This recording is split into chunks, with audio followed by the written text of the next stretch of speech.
Assalamualaikum warahmatullahi wabarakatuh. Ya man yablughu limuridihi indal istighosati walau kana fil masyriqi farasuka maslujun wa sayfuka maslulun wa rahmuka mansubun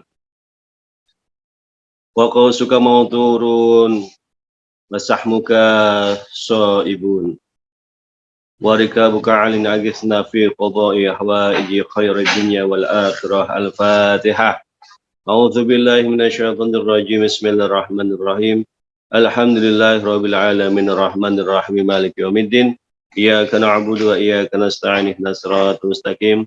Shiratal ladzina an'amta 'alaihim ghairil maghdubi 'alaihim waladdallin. Assalamualaikum pangresa Abah, pangresa Umi. Alhamdulillahirabbil alamin. Allahumma shalli wa sallim ala sayyidina Muhammadin wa ala alihi wa sahbihi ajmain.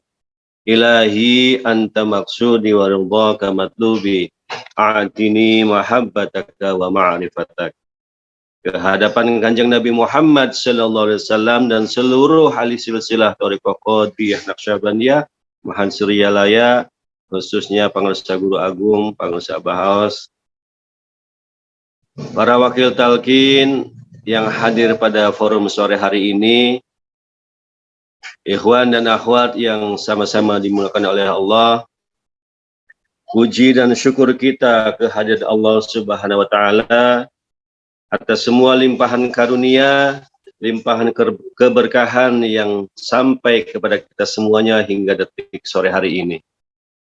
Salawat serta salam semoga Allah limpah curahkan kepada Kanjeng Nabi Muhammad sallallahu alaihi wasallam atas semua jasa beliau, sampailah kemudian kita mendapatkan warisan amaliyah yang luar biasa. Alhamdulillah.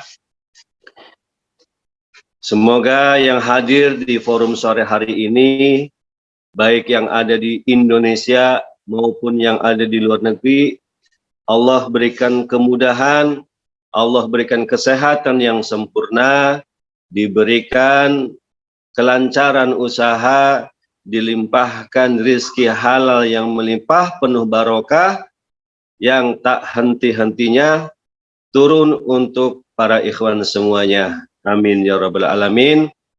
Terlebih lagi syukur yang teramat luas, syukur kita yang tinggi setinggi Suryalaya, sedalam sinalasa atas nikmat iman, nikmat Islam, dan nikmat ihsan.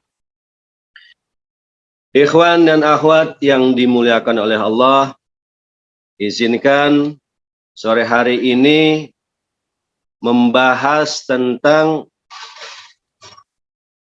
3 hal atau 3 investor dosa manusia.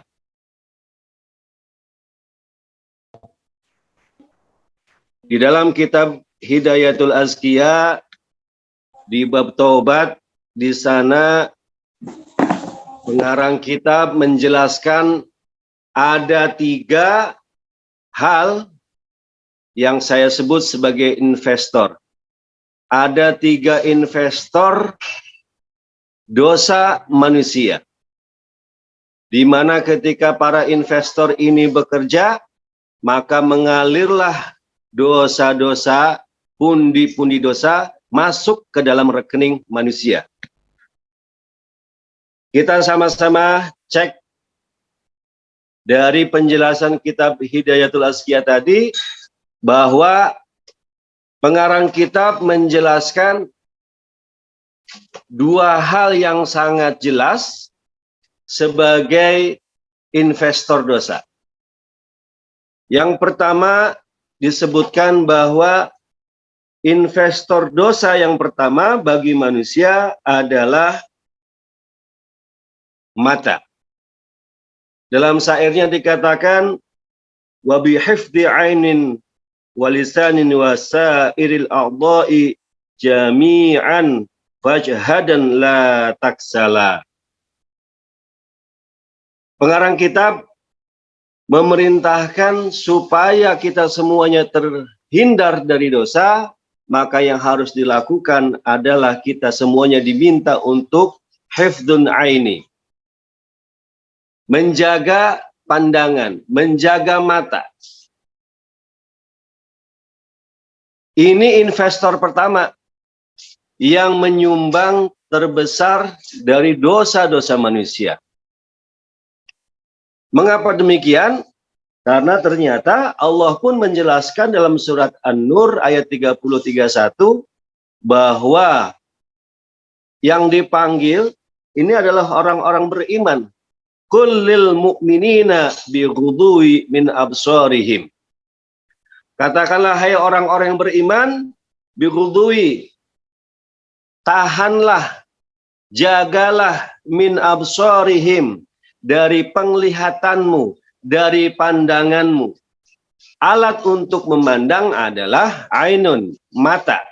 Sehingga pengarang kitab Hidayatul Azkiya, inilah penyumbang atau investor pertama dosa manusia. Mata inilah yang menyumbang bagaimana dosa-dosa itu mengalir untuk kita semuanya. Karena ternyata dari pandangan itulah kemudian akan mengalir kepada unsur-unsur yang lain. Karena ayat selanjutnya dari surat An-Nur tersebut adalah kita diminta untuk wa yahfazu furujahum. Kita semuanya diminta untuk menjaga farji kita semuanya. Apakah yang dimaksud dengan farji? Farji yang dimaksudkan adalah alat kelamin. Baik itu laki-laki ataupun perempuan. Tapi indikator yang disampaikan dalam ayat ini adalah kullil mu'minin. Artinya para laki-laki. Laki-laki yang sudah baligh semuanya diminta oleh Allah untuk diingatkan untuk menjaga pandangannya. Kullil mu'minina bighudui min absarihim. Hai orang-orang yang beriman, jagalah pandangan matamu. Min absarihim. Disinilah kemudian kita mencocokkan dengan kitab tadi. Bahwa inilah mengapa kemudian pengarang kitab mengatakan anggota tubuh yang pertama sebagai investor dosa adalah mata. Inilah kita semuanya, bahwa kita bisa melihat dunia ini, bisa melihat kegemerlapan dunia, lampu yang indah, pemandangan yang indah, dan yang cantik-cantik, yang bening-bening, semuanya dilihat dari alat yang disebut dengan mata. Karena mata inilah kemudian nanti selanjutnya memberikan instruksi kepada anggota tubuh yang lain, yang itu secara otomatis bekerja secara fisika ataupun kimia. Itulah pesan yang sangat jelas yang disampaikan oleh Allah kepada orang-orang yang beriman. Ini sangat-sangat spesifik. Yang diingatkan adalah orang-orang yang beriman. Karena walaupun sudah beriman, ketika mata tidak terjaga, maka godaannya itu sangat luar biasa. Menyambung ke kalimat berikutnya, wa yahfazu furujahum. Maka jagalah farji-farji kalian. Jagalah alat kelamin kalian. Inilah yang kemudian kita semuanya berhati-hati supaya kemudian kita semuanya terhindar dari dosa yang disebabkan oleh mata. Ikhwan dan akhwat yang dimuliakan oleh Allah, sehingga sangat ramai diperbincangkan satu hal yang harus dilakukan oleh orang-orang yang beriman adalah ada satu istilah yang disebut dengan ghadul basar. Ghadul basar maksudnya adalah jaga pandanganmu, jaga matamu. Karena dari mata inilah kemudian melahirkan imajinasi-imajinasi yang luar biasa.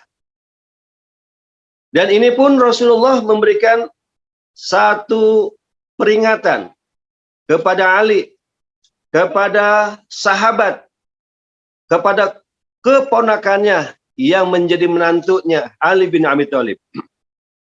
Dalam salah satu hadis dikatakan, ya Ali, la tutbi'in nazrata fa inna lakal ula wa laysat lakal akhirah. Hai Ali, jangan ikuti pandanganmu yang pertama. Jangan ikuti pandanganmu, karena pandangan yang berikutnya, pandangan yang kedua adalah sesuatu yang bukan haknya. Jadi maksudnya dari hadis ini adalah bahwa Rasulullah memberikan peringatan, hei Ali, kalau kamu melihat sebuah hal yang itu adalah kemaksiatan tanpa disengaja, maka itu adalah sebuah hal yang bukan dosa. Tapi kalau misalkan kemudian pandangan itu kemudian diikuti dengan pandangan kedua, maka barulah kemudian itu yang akan menjadi dosa. Dan itulah yang terjadi, godaan-godaan ini yang terjadi dalam kehidupan sehari-hari kita, khususnya adalah para ikhwan, para akhwat sekaligus. Hadirin yang dimuliakan oleh Allah, begitulah. Kalau bercandanya kan begitu. Kalau nggak sengaja mah, ngelihat yang bening-bening, itu boleh. Kalau kemudian ngelihat yang berikutnya setelah kedipan yang kedua, baru itu dosa.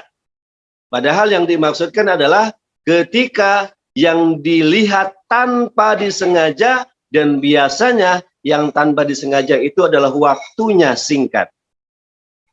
Ada yang ngakalin, pandangan pertamanya nggak berkedip-kedip sampai bermenit-menit.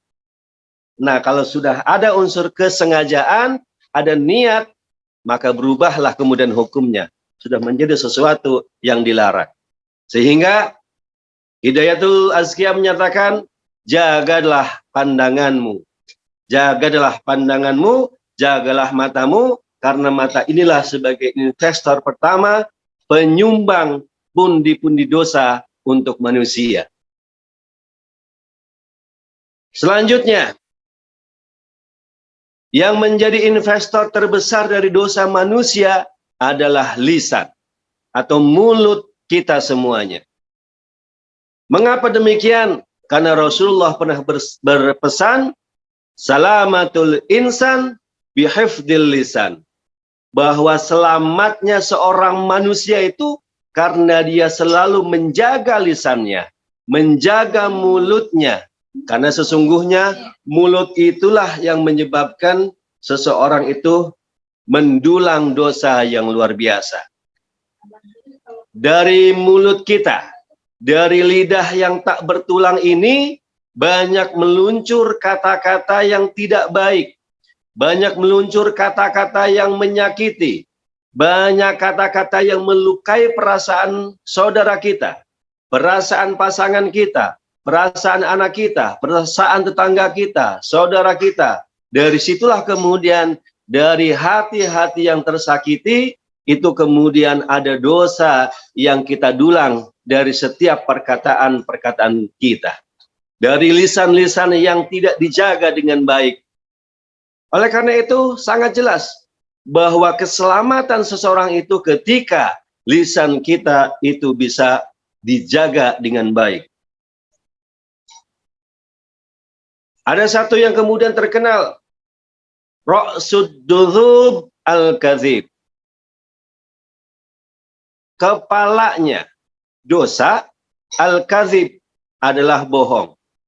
Maksudnya sumber dari dosa adalah karena kita berbohong. Berbohong itu indikator dari perbuatan lisan, perbuatan mulut kita yang kemudian tidak menyampaikan sesuatu dengan baik, maka ini akan menjadi sumber dosa yang sangat berbahaya. Ra'sud dzunub al-kadzib, bahwa sumbernya dosa itu adalah berasal dari kebohongan. Karena kalau sudah bohong satu, maka akan ditutup dengan kebohongan yang kedua. Kebohongan yang kedua akan ditutup dengan kebohongan yang ketiga. Kebohongan yang ketiga akan ditutup dengan kebohongan yang keempat. Yang keempat ditutup dengan yang kelima. Yang kelima ditutup dengan yang keenam. Terus berantai. Terus akan bersambung-sambung dosa ini selama kemudian tidak diputus dengan perkataan yang benar atau dengan kejujuran. Maka dosa bohong itu akan berantai. Dosa itu walaupun kecil dari berbohong itu, tapi kalau dilakukan berulang-ulang, itu akan menyebabkan tumpukan dosa yang luar biasa. Dosa itu akan menggunung, dan itu akan membebani kita semuanya. Ini yang semuanya, dosa-dosa ini akan menjadi hijab manusia dengan Khalik.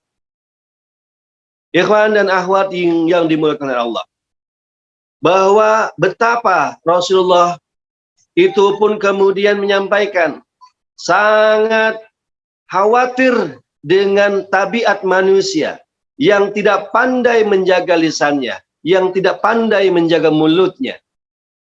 Rasul pun berpesan, la taghdab, la taghdab, la taghdab. Jangan marah, jangan marah, tahan marahmu. Karena kalau sudah marah, lisan ini cenderung mengeluarkan sesuatu yang tidak terkontrol. Akan muncul kalimat-kalimat yang tidak baik. Akan muncul ungkapan, akan muncul hinaan, akan muncul cacian. Yang itu semuanya, itu akan menyebabkan sumber dosa yang menjadi investasi selamanya bagi manusia kalau kemudian tidak ditutup dosa-dosa tersebut yang sumbernya adalah dari perkataan manusia, lisan manusia atau mulut manusia. Lidah yang tidak bertulang inilah kemudian yang kemudian digambarkan oleh Al-Quran dalam surat Yasin, bahwa nanti ketika manusia sudah kembali kepada Allah, maka akan berkata anggota tubuh manusia. Mata akan berbicara, tangan akan berbicara, kaki akan berbicara, seluruh tubuh akan berkata, akan melaporkan apa yang sudah dilakukan. Hanya satu yang dikunci, yaitu lisan atau lidah kita semuanya. Karena lidah ini adalah sumber daripada kebohongan manusia. Sehingga pantas kalau bohong itu adalah ra'sul dzunub, sumbernya dari dosa-dosa manusia. Nah, ikhwan dan akhwat yang dimuliakan oleh Allah. Selanjutnya bahwa dalam kitab Hidayatul Azkiyah, investor yang ketiga yang menyumbang pundi-pundi dosa manusia itu disampaikan dengan kalimat yang general, yaitu anggota tubuh yang lainnya. Hanya dua anggota tubuh yang dinyatakan, yang disebutkan secara spesifik, dan yang ketiganya itu dinyatakan sebagai anggota tubuh manusia. Artinya bahwa penyumbang yang terbesar dari dosa manusia itu asalnya adalah dari mata dan juga dari lisan. Anggota tubuh yang lainnya, ada tangan, ada kaki, ada telinga, ada alat kelamin. Itu semuanya tidak disebutkan secara spesifik, tetapi sesungguhnya semuanya anggota tubuh manusia itu adalah juga itu punya potensi untuk menjadi investor penyumbang dosa-dosa manusia selama hidupnya. Inilah satu gambaran bagi kita semuanya, betapa kita ini mendapatkan sebuah tantangan yang luar biasa. Mengapa kita semuanya manusia mendapatkan tantangan yang luar biasa? Karena sesungguhnya kita ini manusia itu tidak ada bedanya dengan hayawan yang lain, dengan hewan-hewan yang lain. Yang membedakan kita dengan hewan itu adalah karena kemudian kita punya akal dan kita punya iman. Ibn Rushd mengatakan bahwa al-insan hayawanun natiq. manusia adalah hewan yang berakal. Ketika akalnya tidak dipakai, maka samalah kita dengan hewan-hewan tersebut. Kita dianggap sama dengan kerbau, dianggap sama dengan sapi, dianggap sama dengan ayam, dianggap sama dengan anjing, dianggap sama dengan babi, dianggap sama dengan hewan-hewan liar yang lainnya. Bahkan Al-Quran mengatakan, balhum adol, bahkan lebih hina daripada hewan-hewan yang tadi disebutkan. Inilah sesungguhnya PR kita. Bahwa setiap hari kita itu mendapatkan serangan yang luar biasa. Serangan dari setan, serangan dari iblis yang memberikan sinyal-sinyal kepada kita semuanya untuk kita terjerumus ke dalam ilham fujur. Wa alhama fujuraha wa taqwaha. Kita ini kalau misalkan akal kita tidak dipakai, iman kita kemudian belum terpakai, maka sesungguhnya kita sudah menjadi bulan-bulanannya iblis yang masuk ke dalam jerat mereka, yang masuk ke dalam perangkap mereka, sehingga kemudian kita menjadi manusia yang paling hina, manusia yang berdosa, yang akhirnya kemudian di ujungnya kita tidak mendapatkan ampunan dari Allah, karena kita tidak mendapatkan ampunan dari Allah, sehingga kemudian kita membersamai iblis yang sudah dilaknat oleh Allah. Na'udzubillahi min dzalik. Nah, lantas bagaimana? Apa yang harus kita lakukan sebagai manusia yang sudah mempunyai potensi menjadi investor dosa? Dari semua anggota tubuh kita ini, semuanya itu punya potensi besar menyumbang dosa-dosa yang sangat luar biasa bagi kita semuanya. Sehingga tidak ada cara yang lain supaya kita semuanya terbebas dari dosa, kita terhapus dosanya, maka satu-satunya cara, satu-satunya kunci yang diberikan jalan dalam kitab Hidayatul Azkiyah, yaitu pintunya disebut dengan taubat. Bagaimanakah kemudian syaratnya taubat tersebut? Bahwa syarat taubat yang disebutkan di dalam kitab itu yang pertama adalah adanya penyesalan. Jadi setelah kemudian kita berbuat dosa, kalau tidak ada penyesalan, itu indikasi kita belum bertobat. Tapi ketika kita ada satu perbuatan dosa, dan kemudian dalam hati kita ada penyesalan yang luar biasa, kita merasa ketakutan dengan dosa tersebut. Ada sesuatu yang tidak nyaman dalam tubuh kita, dalam jiwa kita tidak tenang karena dosa tersebut, maka penyesalan inilah yang menjadi syarat menuju pintu taubat. Syarat yang kedua, bahwa seseorang itu akan sempurna taubatnya adalah berusaha untuk meninggalkan dosa yang sudah dilakukan. Menyesal, tinggalkan.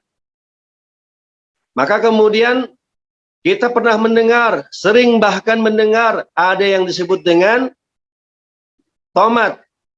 Apa tomat? Tobat maksiat. Tobat sambal. Tobat terhadap maksiat, tetapi kemudian sama seperti makan sambal. Ampun, nggak lagi-lagi makan sambal ini, pedesnya luar biasa. Tetapi setelah itu, makan lagi sambalnya. Yang pedas dimakan lagi. Nah, tobat yang seperti inilah yang kemudian menjadi indikator ini pertobatan yang masih belum sempurna atau masih pura-pura. Syarat yang ketiga dari pertobatan yang dimaksudkan setelahnya adalah kemudian azam penetapan diri untuk tidak melakukan dosa tersebut di masa yang akan datang. Inilah 3 syarat taubatnya manusia, supaya kemudian kita semuanya menghentikan dosa-dosa yang kadung masuk ke dalam rekening kita semuanya. Menyesali setiap perbuatannya, mohon ampun kepada Allah. Mohon diampuni setiap dosanya dengan memperbanyak istighfar sebanyak-banyaknya. Ini adalah pintu yang pertama, syarat yang pertama. Kemudian meninggalkan, tidak balik lagi, tidak melakukan dosa itu lagi. Dia yang ketiga adalah kemudian menetapkan dalam dirinya, meyakinkan dalam dirinya untuk kemudian menghentikan dosa itu di masa yang akan datang. Inilah 3 syarat taubat menurut kitab Hidayatul Azkiyah. Nah, bagaimana pintu atau ajaran dari guru kita tentang pertobatan? Bahwa guru kita sudah memberikan alat laundry yang luar biasa. Kita sudah mendapatkan jaminan, kita sudah mendapatkan ridho Allah. Dari mana jaminan itu? Jaminan itu didapatkan ketika guru kita memasukkan kalimat zikir ke dalam tubuh kita, menyatu dengan daging, menyatu dengan darah, menyatu dengan tulang. Itulah kemudian alat laundry dosa yang selama ini menumpuk bagi kita semuanya. Inilah tobat yang dibimbingkan oleh guru kita. Inilah tuntunan taubat yang kemudian mengarahkan kita supaya kemudian kita menyesali perbuatan dosa, menghentikan perbuatan dosa, dan kemudian dosa tersebut berhenti dari sekarang dan yang masa yang akan datang. Itu semuanya alatnya sudah kita pegang, sudah kita miliki. Oleh karena itu, tugas kita hanyalah lagi-lagi bersyukur seluas-luasnya, karena kita sudah diberikan bimbingan yang luar biasa. Dengan zikir la ilaha illallah, itu sudah dijelaskan satu kalimat la ilaha illallah itu berfungsi untuk menghapuskan 4.000 dosa besar. Silakan tinggal dihitung. 165 kali dikali 4.000 dosa. 4.000 dosa besar dikali 5 kali dalam sehari. Sehingga disitulah betapa besarnya ampunan yang diberikan oleh Allah ketika kalimat ini dimudawamkan, diistiqomahkan dalam keseharian kita semuanya. Mata kita, lisan kita dibimbing. Ketika zikir kita menutup mata. Ketika berzikir lisan kita menyampaikan suara ini, zikir ini dengan suara yang lantang, suara yang keras. Ini adalah bimbingan konkret bagaimana kita ghadul basar dan bagaimana kita menjaga lisan kita hanya mengucapkan kalimat thayyibah la ilaha illallah saja yang menjadi kebiasaan kita. Masya Allah, alhamdulillah.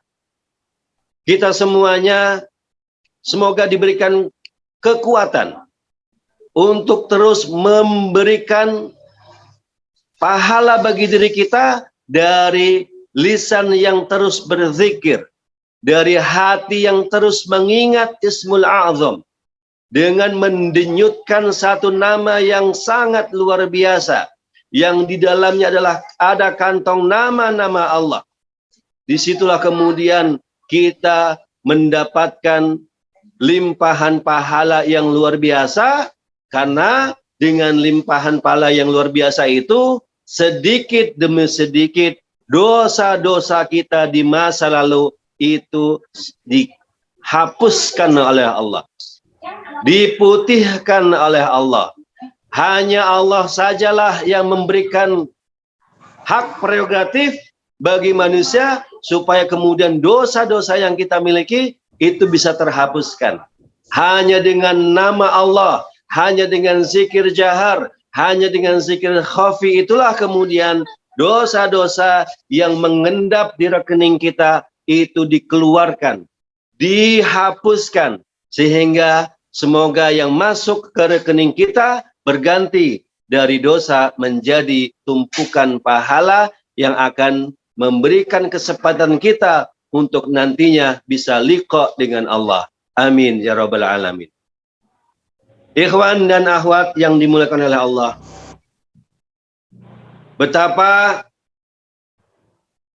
bersyukurnya, betapa beruntungnya para ikhwan di seluruh dunia yang sudah belajar istiqomah,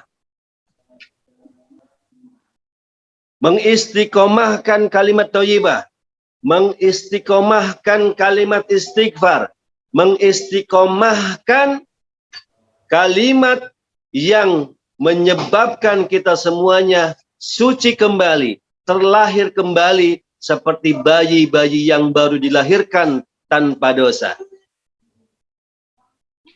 Terima kasih Abah, terima kasih guru mursyid kita semuanya, terima kasih murabbi ruh kita yang selalu dengan kesabaran beliau, kita semuanya, ruh kita dibimbing supaya ruh kita semuanya tidak melenceng, tidak jalan kemana-mana, dan tindakan kita itu kemudian selalu diawasi, tindakan kita selalu terjaga, tindakan kita semuanya itu semuanya terlindungi dari sesuatu yang mengarah kepada kembali kepada kemaksiatan. Sehingga adanya forum zikir bersama, khataman bersama, kemudian adanya manakib bersama, itu menjadi alat bagi kita semuanya untuk saling mengingatkan, saling menguatkan agar kita semuanya terlindungi dari godaan-godaan iblis yang menyerang kita semuanya setiap detik. Kita berdoa kepada Allah dengan guru kita semuanya, kita dibimbing, kita istiqomah melaksanakan zikir ini sehingga kita semuanya kembali kepada Allah dengan ruh yang sehat, dengan ruh yang diterima oleh Allah. Amin ya rabbil alamin. Kurang lebihnya mohon maaf. Billahi taufiq wal hidayah. Assalamualaikum warahmatullahi wabarakatuh.